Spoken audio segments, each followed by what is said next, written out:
할렐루야. 하나님의 말씀으로 오늘도 승리하시기를 축복합니다. 오늘 하나님의 말씀은 데살로니가 전서 5장 12절에서 28절 말씀입니다. 제가 12절에서 18절까지의 말씀을 봉독합니다. 형제들아, 우리가 너희에게 구하노니 너희 가운데서 수고하고 주 안에서 너희를 다스리며 고난하는 자들을 너희가 알고 그들의 역사로 말미암아 사랑 안에서 가장 귀히 여기며 너희끼리 화목하라. 또 형제들아, 너희를 권면하노니 게으른 자들을 권계하며 마음이 약한 자들을 격려하고 힘이 없는 자들을 붙들어주며 모든 사람에게 오래 참으라. 삼가 누가 누구에게든지 악으로 악을 갚지 말게 하고 서로 대하든지 모든 사람을 대하든지 항상 선을 따르라. 항상 기뻐하라. 쉬지 말고 기도하라. 범사에 감사하라. 이것이 그리스도 예수 안에서 너희를 향하신 하나님의 뜻이니라. 아멘. 이 본문 말씀으로 쉬지 말고 기도하라 라는 제목으로 하나님의 말씀을 증거합니다. 오늘 말씀의 제목은 쉬지 말고 기도하라 입니다. 이 말씀은 데살로니가 전서에 나오는 우리를 향하신 하나님의 세 가지 뜻 가운데 하나입니다. 항상 기뻐하라. 쉬지 말고 기도하라.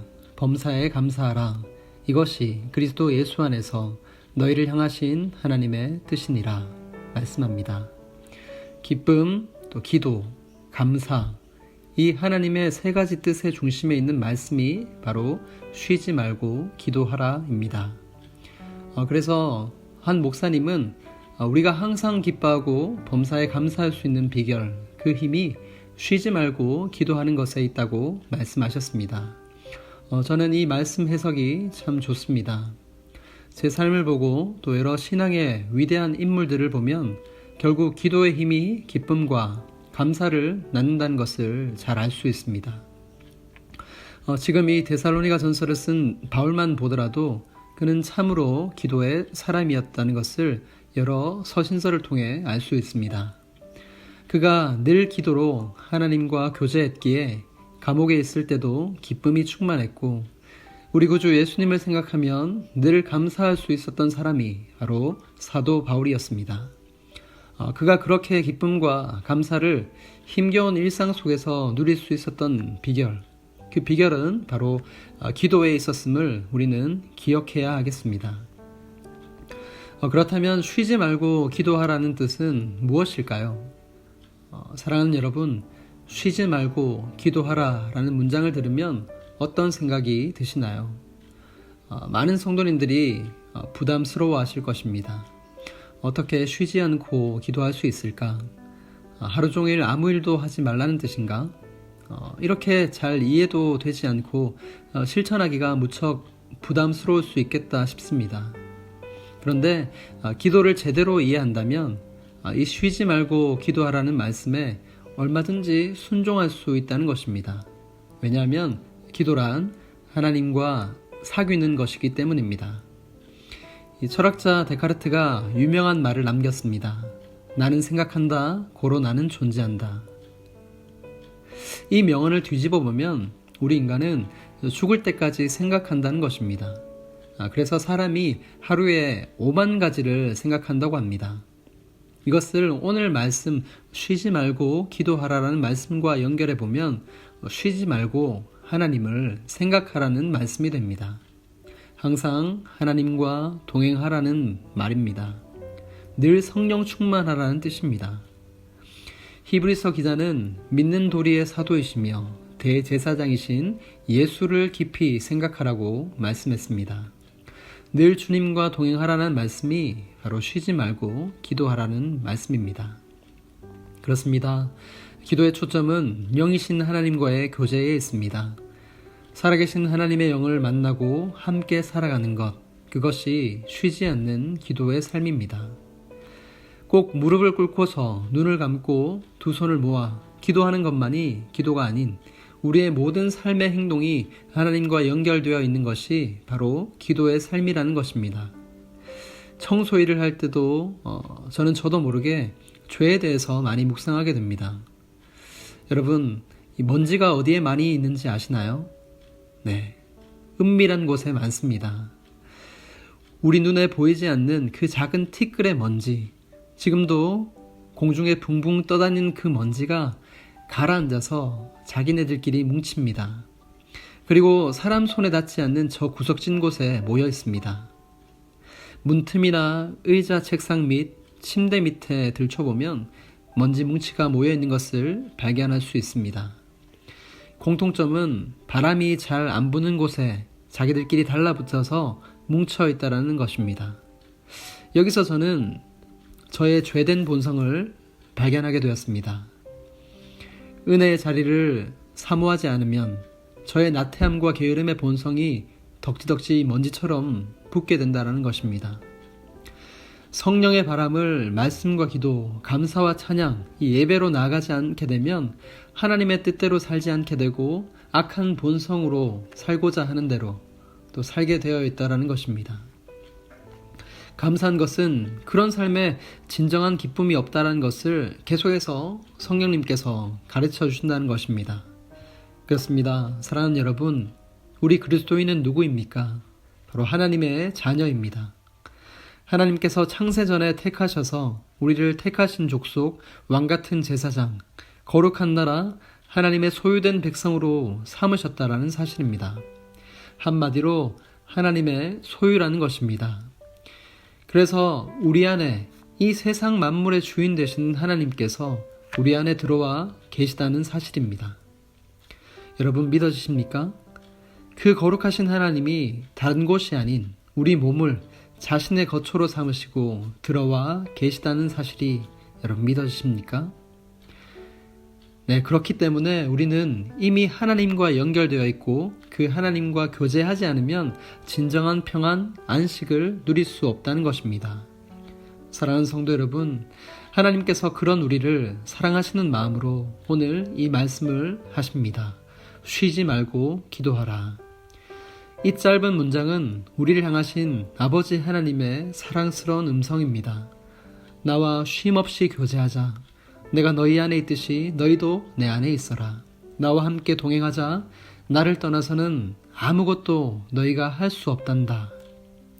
그 아버지의 따스한 음성으로 들을 수 있기를 바랍니다. 우리가 무엇을 하든 어디에 있든 모두 다 하나님을 사랑하는 마음으로 한다면 그 모든 행위가 기도가 될 수 있다는 말입니다. 삶의 기도가 기도의 삶으로 이어진다는 뜻입니다. 기도한 대로 살고 또 사는 대로 기도하는 사람이 된 것이 바로 하나님께서 원하시는 성도의 삶입니다. 성경을 보면 이렇게 살았던 한 사람이 있습니다. 바로 예수님이십니다. 예수님은 참 하나님이셨고 또한 참 사람이셨습니다. 예수님은 하나님이 그분 안에, 그분이 하나님 안에 있다라는 말씀을 자주 이 제자들에게 들려주셨습니다. 그분과 하나님은 뗄 수 없을 정도로 하나가 되어 있다라는 뜻입니다. 그만큼 하나님과의 사귐이 깊었다라는 뜻입니다. 그분은 이러한 합일의 상태에서 말하고 행동하셨습니다. 이것은 항상 기도의 상태에 계셨다라는 뜻입니다. 쉬지 말고 기도하라라는 명령은 이러한 차원에서 살도록 힘쓰라는 뜻입니다. 항상 하나님과 사귐으로써 그분과 하나됨에 이르러 삶 전체가 하나님이 기뻐하시는 산 제물이 되도록 하라라는 뜻입니다. 우리 모두의 참 스승이 되시는 예수님을 보십시오. 그분은 하루의 시작과 끝에는 늘 하나님과 따로 교제하는 기도의 시간이 있었습니다. 바쁜 일상 가운데서도 시간을 구별하여 늘 하나님 아버지와의 친밀한 시간을 누렸던 예수님처럼 우리도 다시 기도의 시간을 우리의 삶 가운데 회복할 수 있기를 바랍니다. 또한 우리의 삶 전체를 하나님께 드리는 거룩한 산제물로 드리는 기도의 삶이 되기를 축복합니다. 사랑하는 여러분, 기도와 삶은 결코 분리될 수 없습니다. 바람직한 기도는 충분한 시간을 내서 하나님과 깊은 사귐에 전념하는 습관을 유지하면서 또한 그 기도의 힘으로 하루 종일 하나님과 동행하며 산 제물의 삶을 살아가는 것입니다. 그렇습니다. 기도의 삶과 또 삶의 기도의 이 균형이 참으로 중요합니다. 기도는 우리 삶 전체를 아우르고 있는 하나님을 향한 적극적인 순종의 자세임을 기억하셨으면 좋겠습니다. 단지 내 뜻을 이루어 달라고 전능자에게 구하는 것에 그치는 것이 아닌 내 뜻보다 더 선하신 하나님 아버지의 뜻을 알아가는 것이 진정한 기도입니다. 그렇기 때문에 이 말씀이 매우 중요합니다. 마치 동전의 양면처럼 말씀과 기도, 기도와 말씀은 하나라고 할 수 있습니다. 기도를 하고 하나님의 말씀을 듣고 우리의 삶으로 그 말씀을 실천해가는 우리의 모든 삶 전체가 기도라고 할 수 있습니다. 쉬지 말고 기도하라는 것은 바로 이런 삶을 살아가라는 뜻입니다. 사랑하는 성도 여러분, 말씀을 정리하겠습니다. 다들 힘든 이 시기에 우리가 할 일은 하나님의 신실하심, 하나님의 선하심을 신뢰하며 주님을 더욱 붙잡는 것입니다. 그리고 우리에게 주어진 상황 가운데 인내함으로 서로를 더욱 사랑하는 것이라고 생각합니다. 빌립보서 1장 6절에 너희 안에서 착한 일을 시작하신 이가 그리스도의 예수의 날까지 이루실 줄을 우리는 확신하노라 라는 이 말씀처럼 우리의 인생의 시작과 끝, 처음과 나중이 되시는 주 하나님을 바라보며 오직 예수 안에서 다만 기도와 간구로 우리가 구할 것을 감사함으로 하나님께 아뢰 수 있는 여러분 모두가 되시기를 간절히 소망합니다. 그리하면 모든 지각에 뛰어나신 하나님의 평강이 우리의 마음과 생각을 지켜주실 것입니다. 그런 하나님의 은혜와 평강이 구하는 모든 성도님 가정과 또 교회 위에 충만하시기를 우리 주 예수 그리스도의 이름으로 축복합니다. 신실하신 아버지 하나님, 말씀을 통해 우리를 향하신 하나님 아버지의 뜻을 알게 하시니 참으로 감사드립니다.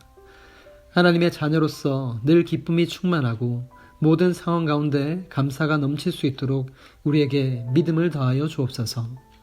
그런 충만한 삶을 살기 위해 늘 깨어서 기도할 수 있는 주의 자녀 되도록 은혜 베풀어 주옵소서. 우리 안에 이미 계신 성령님으로 말미암아 오늘도 주와 함께 동행하며 삶의 기도자로 살아갈 수 있도록 인도하여 주옵소서.